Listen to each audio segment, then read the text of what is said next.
Batman's father was killed right in front of him by Green Arrow, and he was devastated. While holding his lifeless body in his arms, he looked up at the sky and shouted at the top of his lungs, releasing a massive blast of energy from his eyes in the process. Immediately upon hearing him, Lara and Cal were startled, so they ran outside only to be struck and overwhelmed by sadness. Their king was dead and Batman wanted revenge, so he jumped off of the castle, taking off in the direction of where the arrow came from with Alfred. As they got closer to him, Oliver tried shooting another arrow directly at Alfred's head, but Bruce caught it before it could reach him, flying off of his horse and then using his sword to chop Ollie's arm off in one swift motion. Bruce demanded to know where the Green Man was, the being responsible for enhancing the arrow that killed Jor with magic, but Ollie wouldn't say. Speaking of the Green Man, over at the Kingdom of Storms, he informed Constantine that Jor was dead, so Constantine made his way to King Jefferson to give him the news. One was down, and now all they needed to do was take care of Lara, although Constantine wasn't sure that that was a good idea because he didn't think that the elves were really that bad. But King Jefferson disagreed, pointing out that everyone in their kingdom demonstrating magical abilities had disappeared. But Constantine believed that that was because of Batman and his paranoia.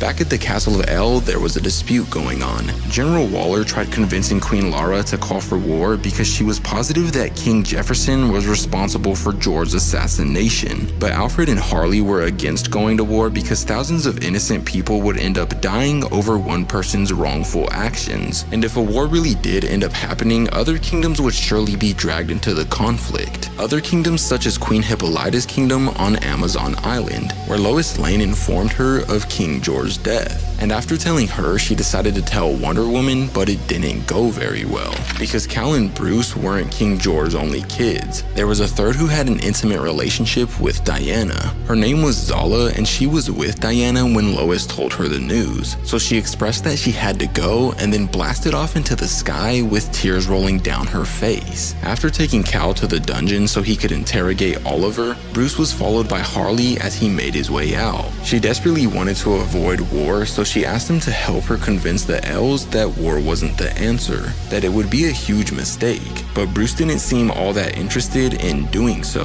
While interrogating Oliver, Cal expressed that he could kill him with a glance, but Oliver already knew that, which is why he believed the elves needed to be taken out. Cal then expressed that his father was a good man, but according to Oliver, he was a monster. A monster just like Cal was, who he assumed was about to kill him, but Cal never planned on killing him, expressing that him and his family weren't what he thought they were. Later on, King Jefferson woke up to a loud noise in the middle of the night, so he ran out of his bedroom as fast as possible, discovering that Zala had come for revenge. She was literally dangling his son Jacob in the air by his neck, so he demanded her to put him down, but she refused to listen, flying higher and higher until dropping him to his death. King Jefferson couldn't stop her. He tried hitting her with a huge lightning blast, but her only reaction was saying that it tickled. But sadly, that's when our issue comes to an end. But if you want to see what happens next, let me know in the comments down below.